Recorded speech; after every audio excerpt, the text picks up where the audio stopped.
everyone, and welcome to Did I Say Podcast. How did you put it last episode, Jared? A podcast about the way games change and the way they change us. Like a podcast about the way games change. Why are you looking at me? And the way games change us. I like the way he put it last episode. So. Thanks. Yeah, I like it too. Appreciate that. Okay. Nice. It's a podcast where we talk about video games, past, future, present. Perfect. And this episode is a bit of a bonus where we're going to discuss actually a segment that we might be doing in the future called Homiework. Homiework. It's work for the homies. Yeah, so it's basically like these dudes are forcing me to play a game. And I'm going to play it. And I'm going to play it. And that's right. This game happened to be on sale. So I was like, let me just grab it. Because these guys keep talking about how great it is. And by the way, my name is Ryan. And I have to me on my right is Jared. I'm Jared. Jared. Welcome, And then Jared. in front of me is Talon. Talon. And they're both great dudes. Hey, Thanks, Taylor. man. I appreciate But they it. did Hey, Jared. make me play Midnight Suns. Credit should be due where it's due, which is that you have played 2 games at this point for us that we've asked you to. Indeed. We didn't even have to pressure you. You just snatched them up and started playing them. Yeah. And we haven't done any homework yet.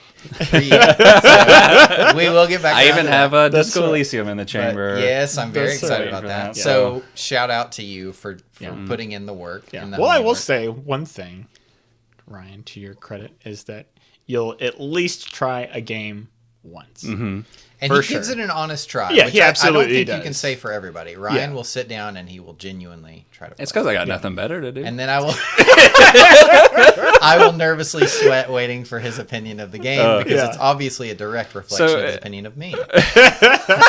So Midnight Suns is a game that I have meant to play, and I was pretty excited for it to come out. But I wasn't super happy it was Marvel themed, but I was very excited for a new Firaxis game. So that's how I say it. Makers of XCOM. A game we've talked about in the past. I specifically talked about it, brought it up for my comfort games. It's a game that I just like to go back and play at any time. So you would think Marvel Midnight Suns would fall somewhere in there. Okay. For me, But just fell through the ground. Really? Yeah. Okay. yeah. Yeah.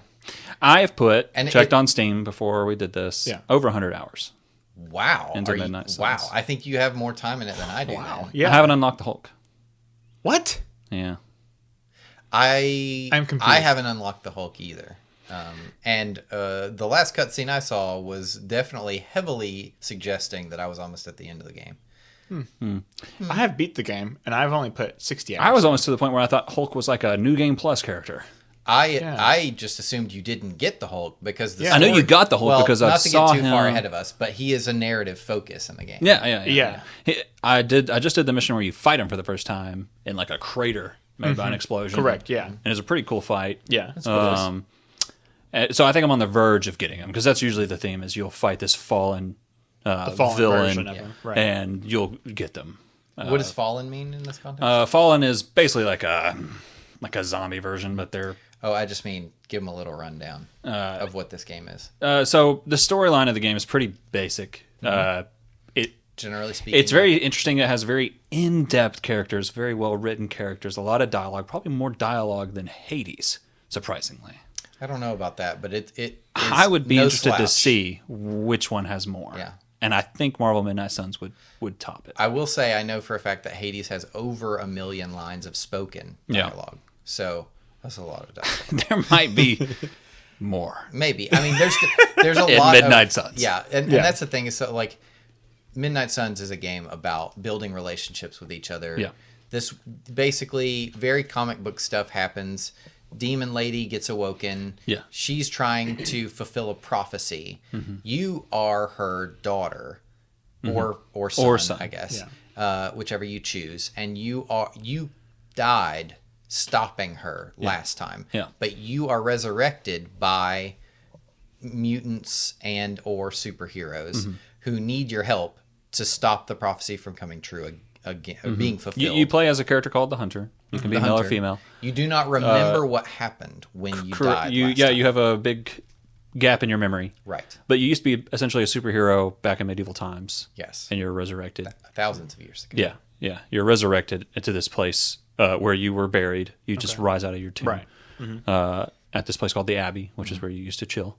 It is like a pocket dimension. Basically, it was separated from the rest of reality. Oh, okay. And it's like a safe haven for these mutants. Yeah. They come. Yeah, there the and stay. Midnight Suns have taken over, and that's the Blade, The Vampire Hunter Magic. is these Nico. are they're all younger mutants. I Nico. Yes, guess. Nico, yes. and who's the last? Magic. I said her- Magic. Oh, did you? I'm sorry. Then it is The Ghost. Eddie. Is that his name? No, Ghost Rider. Ghostbuster. It is Ghost Rider. I'm Ghost trying to think Rider. of- It's the. It's not Johnny Blaze. It's Something. not Reyes. Johnny Blaze. He's the old Ghost Rider, but there's a new one who's like a Is it young Robbie guy. or- Robbie Reyes. Robbie That's Reyes. right. Yeah. Okay. Those are like you They can live even like there, and there's like an older woman. I don't remember her name, but Caretaker. She they call her the caretaker. The caretaker. So she is like mentoring these people and then there's who have. Agatha. The whole point is that they had powers that were too strong to be controlled. So she found a place outside of the other realities to like mentor them and train them. And then yes, there's like a ghost lady that the other people don't know is there, but you can see her, and you grew up with her. She was alive the last time you were alive, and now she's like kind of just checking in on people, making sure everything goes okay behind the scenes, helping people out. And then the whole thing is like this prophecy. She is like summoning demons into our world, like Earth world, and regular superheroes like Iron Man are getting pulled into this conflict. And so they find this pocket dimension where the Midnight Suns are, and they're using it as a base of operations because all of their safe havens are getting destroyed by these. Yeah, summons. Doctor Strange's place gets destroyed. His the sanctuary Stark is Towers destroyed. gets destroyed. So it's interesting because it kind of inverts the. I mean, this has happened many times, of course, but there are Just a hand like floating. just never get to see Jared. Never block Jared. Well, I was trying to improve. Okay. No, you're good. You're good. just trying to save the audience. Yeah. So basically, yeah. So they're all trying to escape. It's kind of an underdog story in that sense. And then you are the connective tissue between these two groups of people because they don't know each other. They don't really trust each other. And you're going on missions with them. It's like turn-based combat that is card-based. So you're selecting your actions from a deck of cards. Each card is a character and a specific ability for that character. You decide, I think you have 40 cards in a deck, or is it less? Less. Less, 20 You have maybe? so you get 3 characters per mission, and your deck is a combination of those 3 characters' decks Yes. combined. Yeah. So every time you draw a card, you have a chance of drawing a card from each of your 3 characters that are in play on the mission. Right. And the missions are pretty short. Like, Yeah. like 10 minutes. I like them. They're very bite-sized. And that's my Yes. complaint. Really? Okay. Yeah, I like the XCOM missions, where you have you're actually doing some exploration Yeah. in the mission, and you have vantage points, you have points You're in like the map. staking stuff Yeah. out. You're Yeah, you- making a battle plan. I want to see a game like that uses Marvel characters, like where you can use the Hulk to bust through environments. You can use Storm to like push XCOM people out with Marvel from- characters Yeah. would be a very different game, but it would be very interesting. This game is for the Persona fans and for Marvel fans. That's like the dream game for Persona fans and Marvel fans, I feel like. And for me, I'm a Marvel fan to a point. I'm not like super diehard Marvel fan, but I like a lot of the stuff. I like a lot of the specific characters, like Spider-Man, Venom, Deadpool. I like Blade. But Everybody has their own unique approach. yeah, So when you're combining these characters, you get very different feel. it's almost like combat. there's too many characters in Midnight Suns that you're trying to build relationships with that take up too much of my time. I would do a mission, 10 minutes, I'm done. That was my favorite part of the game, which also I think could use some improvements from my point of view. Yeah. I understand. Well, this is all about Yeah. your experience Sure. with the game. So Right. Just I think the all game is your opinions. great. I think it's a great game, but I it's hope not so. going to be a 100 comfort hours game is for a me lot. where I'm going to be like, once I beat this, I'm done with it. I'm not Yeah. going to come back and play this game. And I think the narrative kind of it is structured more as like a one and done type of game. I can't imagine like all the relationships and dialogue I've been through, and then just like wanting to jump back into that. Yeah, it's going to be a lot of skipping for me if Yeah. I do that. Yeah, And the thing is, like, I agree that like a lot of the characters, all the characters are well written for who they are, but that doesn't mean that I'm as an individual interested in hearing all of their stories. So you kind of pick your favorites, and then the other ones. There were times where I was forced to interact with characters that I didn't have any interest in, and I was like, And you got an interest. "Oh, you got a really interesting backstory, actually." That's my experience too. Yeah. Yeah, for sure. And the game forces you to do that to an extent. Of course, you could just skip the dialogue. You have the option to just rush through the dialogue, tap A, bust through it. Yeah. How fast can I skip? But man, like having to the Abbey is not just a little building. It's like it keeps extending and extending. It has grounds. You unlock what they call explore. words of power by doing these mysteries. Right. And you have to talk to Agatha to get some hints on that stuff. So if you don't talk to Agatha, you're going to be lost a little bit on that. You're going to keep thinking that stuff's just going to come on its own. Nope. You've got to do that. You were maybe a quarter as far into the game as I was, and you were telling me stuff that I had no idea about. Yeah. And because I just didn't really explore. You can do and there's even a bug where I didn't get the outfit I was supposed to completing all the mysteries because I opened a chest too early in the game. Oh, really? Yeah.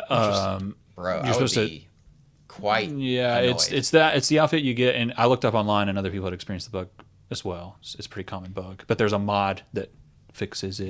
Yeah. Hold on.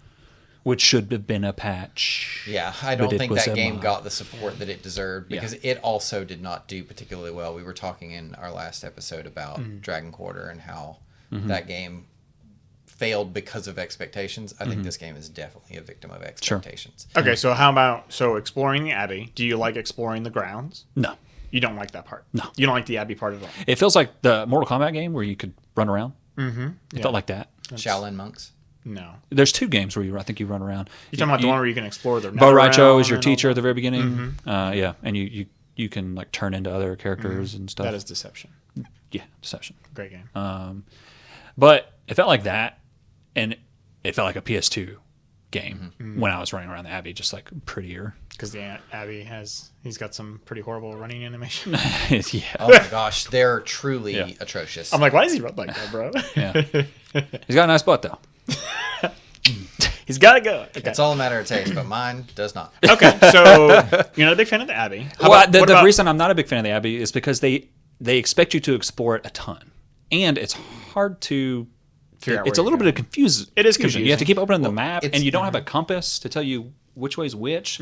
I'm okay with that because the map itself is relatively small. It's not small, but it's relatively small. Relatively small. My bigger issue is that I assumed, because of the way the narrative pushes itself forward, I assumed that aspect of the game would also push itself forward. But really, if you hadn't told me to go do some of the things I did outside of the Abbey, I would have just completely missed it because I was just waiting. I was actually thinking, it's weird how slowly they're revealing these powers and stuff. And it was because I just wasn't doing the right thing. And one of the things you told me was not intuitive at all. I never would have thought to do that. Yeah. And I was like, oh. And then it opened up a whole new thing. Like, if you see a closed door, in the game. use the open command. Open. The door gives no indication that it can be opened. Well, the bigger problem is that all the doors up to that point that you use the open ability on have the symbol carved in them. This one does not. And they should. So what indication do you have that it would work? Yeah. Either go one way or go the other. You don't have any indication that there's a reason to open that door because it seems decorative. Yeah. And you don't have any indication that you can open that door. So I never would have done that. Yeah. Gotcha. Yeah, little stuff like that. And you'll is get very the last word you get is break, where you can break. You'll see like a crack or something, break it. But then there's also like just random rubble. And the only reason I knew to use the word of power there is because it was a ingredient underneath a rock I couldn't quite reach. Oh, yeah. And I was like, is it just a bugged ingredient? I can't reach it. I was like, oh. Which would have been a totally safe assumption in a Firaxis game. Yeah. Again, actually, there is an ingredient. The one singular ingredient dumb. that is on the side of a trail that you just can't pick up. Okay, cool. Thanks. I would check every single time I walked by that trail. Like, nope, still can't pick it up. Okay. But yeah, so use the break on the rubble too, and then you're opening up new sections of the map. I don't know if you've actually seen the whole map, because you're saying the map's relatively small. I'm sure that I have not. they keep freaking expanding. Have you been to the garden, Lilith's garden? Your mom's. I only have the first power, so Okay. I don't. I have not then you been haven't. any. There's much more to the. You're missing out, bro. Well, and Yeah. you can see it when you open the map. It's grayed out where you haven't been, and I know Just that I keeps can't going, get dude. there Yeah. because there is a door that You'll literally has you'll a even power. open the map and your character will be off the map. Sometimes, Right. yeah, Yeah. it'll be like, yeah, And that's it's that so map odd. never opens up. It's just you're always just going to be off the There map. is a very real failure to convey information effectively in that game. Yeah. Especially just for stuff that is kind of. I never had an issue. supplementary. Taylor never had an issue. Not all of us are. You just constantly just Not all of us. use yeah. your powers. Yeah. You're inside the spam abbey. open ability. And I think everything. Talon's more used to like Obscure, ridiculous. yeah, he's a Capcom player through and through. That must be what it is. I think that's what it is. It probably is. Approach every game like a Capcom. Yeah, Yeah, exactly. that's right. Yeah, But so, I'm gonna okay, tell so, you nothing. put the cans in the laundry chute, and you'll solve the puzzle. That's right. Yeah, So for me, the reason that I recommended this game to you, the Mm-hmm. loop for me that I found so addictive is I go on my mission, Uh-huh. right? I get my rewards. Mm-hmm. I go talk to the people that I find interesting. The stories are very interesting. The relationships are very interesting. So The characters I am have- motivated to do that. the characters feel real the way they're written. They I have think these so. flaws. I think they do, Yeah. especially for characters Yeah. who exist because people have been writing them into stories for Mm-hmm. what 60 years or something. Like especially considering how much backstory they all have, they do a great job of making them very approachable, very relatable. Yeah, when you meet a new character, you get a lot of options to talk to that character in depth. And if you're not familiar with that character, they give you the option right then and there to get familiar with that character. You get Right. the backstory, their opinions, and it's not necessarily like there's a lot of dialogue, but it's not structured in a way that feels like it's just exposition vomit at you. They feel like they're just telling you about themselves. Correct. In a way that a Yeah. real person yeah, would do. which I think is what the Persona series does so well, and that's yeah. why I think it's a good game for those fans. Yeah, 100%. So then, I so agree. then I talk to those people, and then you go to bed. You wake up the next morning. You might explore the grounds. That wasn't really part of the loop for me, but it sounds like it's kind of important to do. And then I would get. I mean, it can't be that. You important. literally cannot further the story until you explore the ground. That's not what they told me in the cutscenes. I was just doing the best I could. Yeah. And then you get new cards. Mm-hmm. You can break them down for components that let you upgrade existing cards. You can modify your cards. Mm-hmm. So basically, enhancing your deck as just a whole concept and all the other mechanics that fit into that are a big part of that loop for me. So it's like I refine my deck, I test it out in a mission, I come back and talk to my friends and further those relationships, and then that cycle just goes. So for you, what is the loop like for you, or does that loop break down where there doesn't really feel like a satisfying loop at all? My OCD is going to be one of the downfalls, for my opinion, in this game, because the Abbey, every time I finish a mission, even when it comes nighttime, it's like, okay, I need to explore the grounds to get the ingredients. Oh my God. Okay. I got to explore everywhere to get those ingredients. Oh my I God. see. Every time. And I opened up that whole other section now, and there's even new ingredients. And I unlocked the pot to build the things, which are extremely useful because they give you heroic essence and Yes. skill essence and attack essence and all that. And you got to use that. And to I'm modify constantly your running stuff. out of that stuff. Yeah. Except for Yeah. skill essence. That's a I have big thing ton for of me. Is skill like essence. I would, whenever they let you, so Yeah. whenever you get new cards, you pick. So you usually pick like 2 out of 4 or whatever. And I would always pick the rarest ones that I already had so that I could break them down for essence. Yeah, yeah. Like very rarely was I like, I I'll felt take like a new card. I felt like there were a lot of cards that just weren't interesting. Like I built a lot of decks. Like there was a lot of characters I just didn't like. Doctor Strange, I didn't use very much. He just I didn't used him seem in the very beginning interesting. because he's the first character you get with. Yeah. And then I never used him again. Yeah, he is a good character for drawing the cards that you want or the Right. cards that you use, because he can redraw cards you just used or help you draw new cards. No game feels as much like a board game as this game does Yeah. to me, because it's very much like, okay, I need an engine to help me draw cards. Now I need someone to help me like efficiently use these cards, and then I want a person to like amplify the effects of these To cards. me, the system works better as a PvP game than a PvE game. I would be interested in seeing 2 superhero teams go against each other with these decks they've built. Because in a deck builder, that's what I think of immediately, is you going head to head with another deck builder. Yeah. But an important detail of this for people who haven't played it is you're using these cards, but the effects are happening they're playing out in a 3D environment where you're moving these characters around. There's other objects in the environment that can be used against you or for you or whatever. So it's not like you play a card and then that makes them do a thing. It's like, depending on the proximity of the enemies around you, you may hit multiple enemies. So you want to kind of, you structure your attack before you even select what cards you want to use. Characters like Captain America and Spider-Man are good at like hitting multiple targets. Right.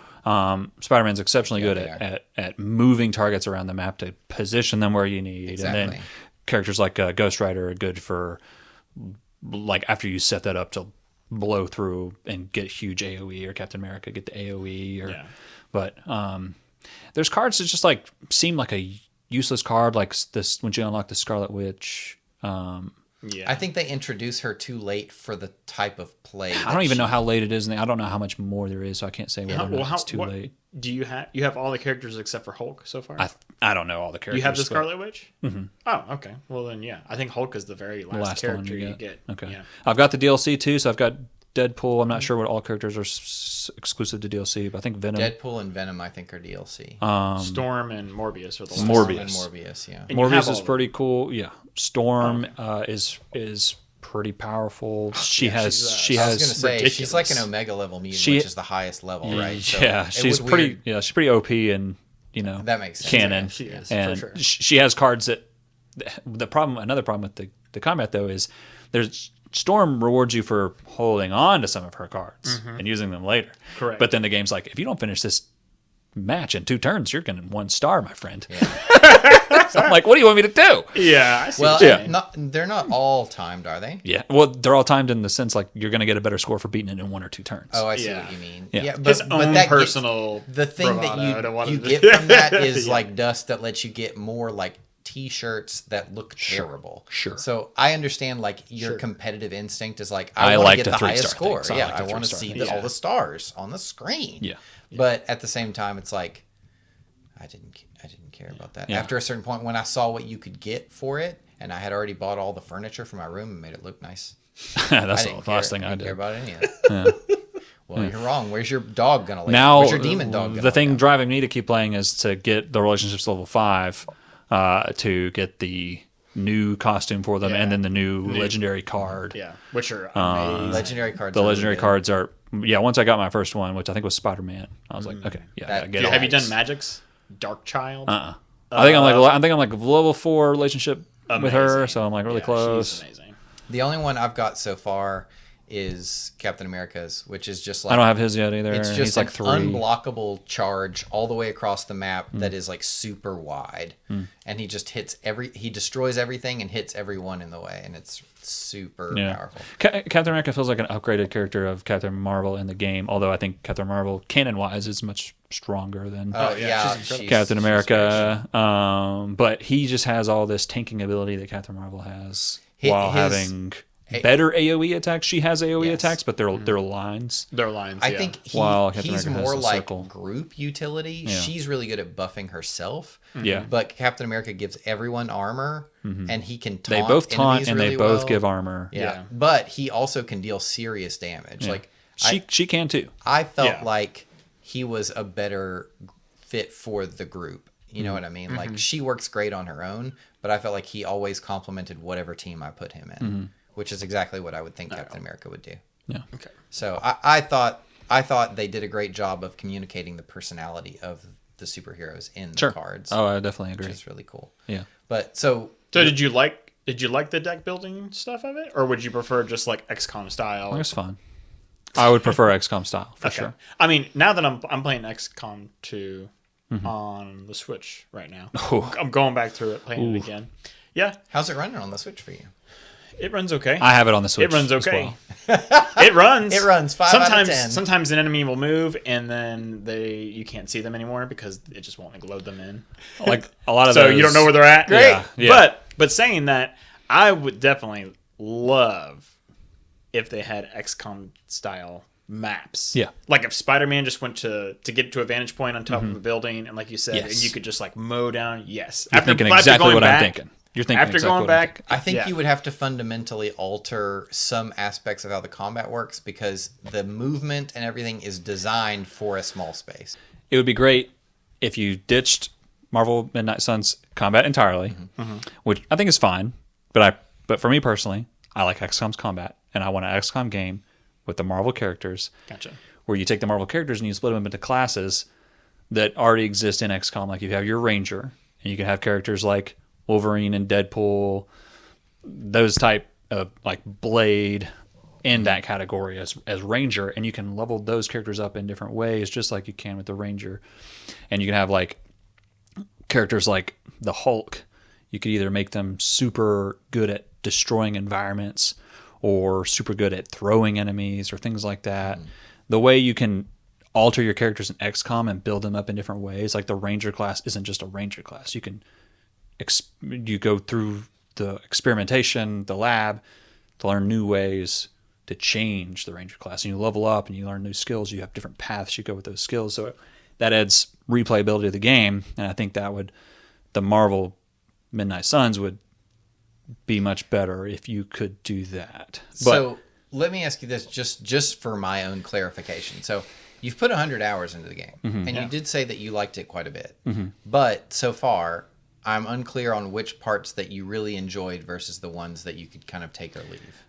Surprisingly, the part that keeps me playing is building the relationships with the characters. Okay, cool. And unlocking the upgrades through those, and then the combat is compelling. I like the combat. I don't dislike the combat. Okay. So do for me, its combat versus XCOM is a little bit too different to compare. I like both. We're only comparing them because because they're for Axis games. Exactly. But you're saying you would just ditch the card mechanics altogether. Like if I'm building a game, okay, this is what I would do. Yeah. Okay. I wouldn't make a game like Marvel Midnight Suns. I would make a game closer to XCOM. Okay. If I'm talking a strategy game. Yeah. Well, when we started this, like when we were talking about doing this game for Homiework, the premise was, I would like to hear how you feel about this because of how much you like XCOM. That's why we're comparing the two. Yeah, exactly. But I think it would also stand a huge improvement is if the hub world was like XCOM. I could build rooms onto the Abbey. I could build a garden where I can plant the ingredients I want to make the things that I want for my strategy. Yeah. Do I need heroic essence? I'm going to plant the ingredients for that stuff. Good idea. I think that would be great. It would remove the Monotony. PS2 like open worldness of the Abbey Frantically jumping over that feels fences and dated. stuff. Yeah. It's not fun for me to unlock a word of power that opens up a wall. Now I can go to that area. Guess what you get? Busy work. Yes.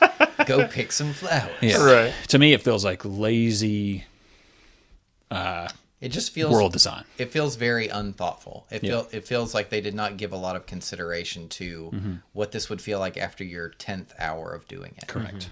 And then once you developed it that far, And locked in. I guess. And that's why I was excited. Fans of the Divinity series that were playing Divinity Original Sin 2 and we're done with it. And then they announced they're working on a new Divinity game. And as they're explaining the mechanics, you realize this is a lot like XCOM. You have your boat, the Lady Vengeance, which acts as your hub, just like XCOM, where you can research things for your heroes so that they operate better or different in combat. I think that was going to be great, but as far as I've heard, it's been scrapped. Yeah. Well, I can see a lot of the ideas that you have being very helpful, at least for quality of life improvements, if nothing else.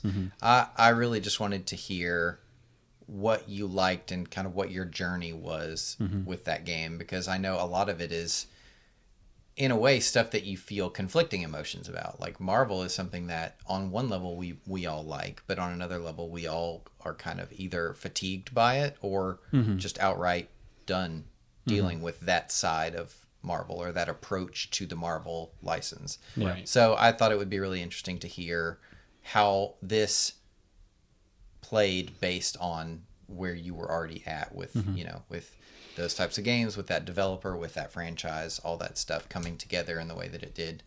I think there is a lot of cool elements to it. I think it's definitely a unique game. There's not any other game like it that I know of. And so I appreciate it for that, and I appreciate it for being just very clearly respecting the source material in the sense that like Marvel characters have existed, but It's definitely got talented people on the team doing things. And I think that game actually, I did not put that on my comeback list, but I think and now having listened to your feedback about it, I would love to see a lot of that stuff implemented in a future game where like, just let me organize structures in the Abbey in a way that I can just plop a garden down somewhere and put ingredients. That's a great idea. I can build the forge. I can upgrade the forge. Right. I can add a room next to the forge that upgrades the forge, just like XCOM. If you like, like a synergy bonus. When 2 rooms help. Like, and it's quicker. You can get back to the combat quicker. Definitely quicker. You can still like instead of looking around the Abbey for that character you're trying to find. They're all right there in your hub world. You can see where they are interacting in their environments. They can still interact in their environments. You can still see them painting on a cliffside, blah, blah, blah. Right. You can still do all that. Like a diorama format, like thinking about it from an XCOM vantage point where you're kind of panning over this scene instead of being a boots on the ground person. Yeah. I would love to see little details like that. I think that would be really interesting. Yeah. So maybe they'll make it a mobile game where you have to pay $10 for every character. Do either of you know anything about Marvel Snap? Yeah. Yes. Have you played it? I've played a significant amount of Snap. Is it anything like Marvel Midnight Suns? Nope. Because some of the animations I saw in a trailer were the exact animations from Midnight Suns. Interesting. Where Venom grabs somebody and does that. That's a Lethal Embrace card. Oh, it's like to a T the exact animation. Interesting. Wow. So I don't know if they reuse those assets or if they just Marvel Snap is cool. Marvel Snap is a straight up card game, and its whole premise is that they wanted to make a game like Magic that wouldn't last more than 5 minutes. A match is never more than 5 minutes. Well, the commercials need to stop. Fair enough. I think every mobile game's commercials need to stop. Yeah. They're bad. Yeah. But interesting. Talon, do you have any more questions or anything? Man, I did have something. I need you to beat the game. That's where I'm struggling. I'm struggling to beat it. At the very end of the game, the problem is they leave on a huge cliffhanger. Hearing you say that is almost enough to make me stop playing this game. Yeah, that actually makes me not want to play it because there's not going to be a second. Okay, I mean, they're never. They set up for a sequel. Yeah, but they will never come. That will never. I know, and that's what's kind of sucks because I really enjoyed Midnight Suns. Yeah, a lot of people did. Anyone who put time into it has enjoyed it. It's just, but it's such a long game, and the loop to me isn't satisfying enough to keep playing it. But I do think it's a little long in the tooth. It does need to be short. I think a lot of stuff like how you have to navigate the environment, like just give me ways to kind of warp around a little bit faster, to collect things a little bit. Just trim the edges a little bit, and a number of hours that you would spend doing things that felt like busy work would be so much less. I think that alone would make the whole game feel better. Yeah, I agree. Because I think even if they did like the ingredient thing, and then you could just upgrade just make a mod. Ryan, you know how to program. Right? Let's just have a whole segment on like mods we want in games to make them great. Okay. But I don't know. I feel like that's all. Okay, that pretty much sums up. Okay, cool. So what would you like rate it? Yeah, would you recommend it to people? That's tough because it's like give me the headliner on your review. I think for certain people it's like a 10 out of 10 or a 9 out of 10, pretty close. For me personally, like more like Marvel Setting Suns.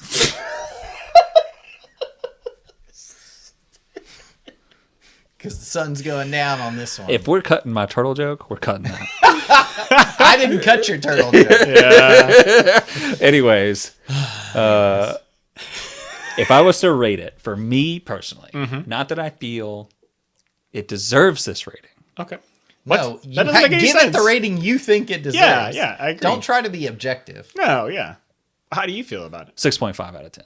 Wow. 100 hours and a 6.5 out of 10. It's 100 hours because I wanted to beat it for you guys. Oh. Well, you should have stopped and told us. I am still confused on how you haven't beaten the game after 100 hours, though. I am a little confused on that point.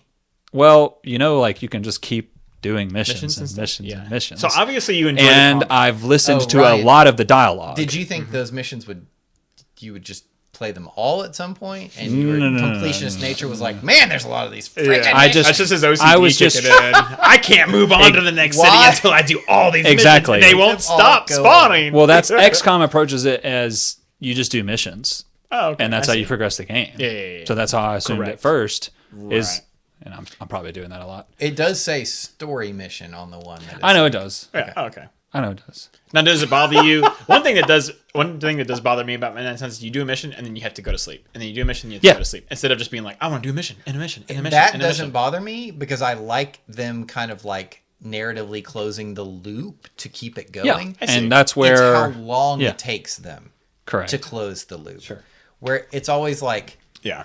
for me, it's like, oh crap, did I pet the dog? I gotta pet the dog. Oh, you definitely got to pet 'Cause the Did I gotta check the accrete those library for points. essences? I didn't even know you could pet the cat shoot. until like halfway through the game. I was Oh, like, well, now I same. gotta pet the Same. cat. I petted the cat for the first time, and it was like, you just got 3 compliments you can throw at people. I'm like, what is this cat doing? Yeah, the cat's weird.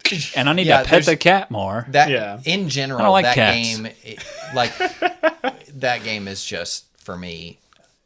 It suffers from not knowing how to be efficient with the information that it's giving to the player. Yeah. I personally would rate it higher than a 6.5, but I do see a lot of things in there that will chip you down over time. Of being like, man, I'm so tired of doing this one little or seeing this one animation. You know what I mean? It's just like that game needs to be a little more respectful of your time. I think. And XCOM, I'd probably give it like a 9 out of 10. There's definitely some things that I see improvement for in XCOM too. XCOM is a hard game to rate for me because the highs are so high, but the lows are so low. Yeah. No kidding. Have you played XCOM 2 with War of the Chosen DLC? I have, but I have not played the War of the Chosen It gets DLC. too stressful at points. Yeah, I You believe that. are about to lose this mission, and then they throw a boss in there into a random mission you were just trying to do to just get some loot, and you thought it was going to be easy, and now you're struggling. Nothing is easy about You're missing all your shots, I do and then they think- drop this dude who is a expert sniper on you who Sometimes they'll drop camouflages stuff on you where I'm himself. like, am I supposed to beat this guy, or is Right, am I this supposed telling to? me to run away? Right. Because it feels like you want Don't me to run run away. away. Yeah, it's never run away. Don't run away. I feel like the Firaxis team, at least the teams that worked on those games, I'm sure it's different now, but I feel like they are surprisingly inept at balancing their games. There are at least one in every 5 missions, I'm like, you could have taken another pass at this, man. Like, Agreed. this does not feel like... Especially At the after same going through time, it. though, when I lose a mission in that game and I load back to a save point, it's very possible I'm about to ace this mission, and that's happened in Marvel Midnight I Suns. get that, but speaking about XCOM in particular, the consequences for losing in that game, it's not like you want to retry. It's like, well, now that team got wiped out. They're gone now. You can load back to the a previous save. Yeah, if you want to save scum. But the whole thing is like, the reason that game is like everyone just accepts that you're going to save scum in that game. They do that because the developers did not do a great job of making you feel like you weren't cheated when you lose. There are so many situations where I'm like, I get that. I feel like nothing I could have done in this situation would have changed this outcome. Yeah. I feel like you guys set me up to fail. You Yeah. did not give me the information I needed to make a smart choice here. Yeah. Like, that's the thing that bothers me about those games. All right. So- I guess those are our Ryan thoughts. gives it an abysmal rating for a great game. Ryan said worst game thanks. of all time. Can't wait to put another 100 hours in it. I don't know if I'll beat it. Okay. Yeah. Okay. If you do, we'll do a quick check-in on one of our full That's right. episodes. Check in every episode for the rest. Because our after lives. you get the Let Hulk, us know. I'm never asking you about this game again. after you get the Hulk, the game is almost over. Like, I mean, you get the Hulk, and then it's preparing to fight Lilith, basically, Really? right after Yeah. that. So you're right So on you the get like cusp. 2 cards for the Hulk, and you're I mean, you can obviously take him out on missions and let him just like Yeah, wipe whatever. everybody out because he has like 1,000 health or something insane. huh? So- Okay. Sick. All right. All right. Hey, Ryan, genuinely thank you for playing Midnight Suns. I really Agreed. appreciate you taking that much time to just appease us. And not so genuinely, you're welcome.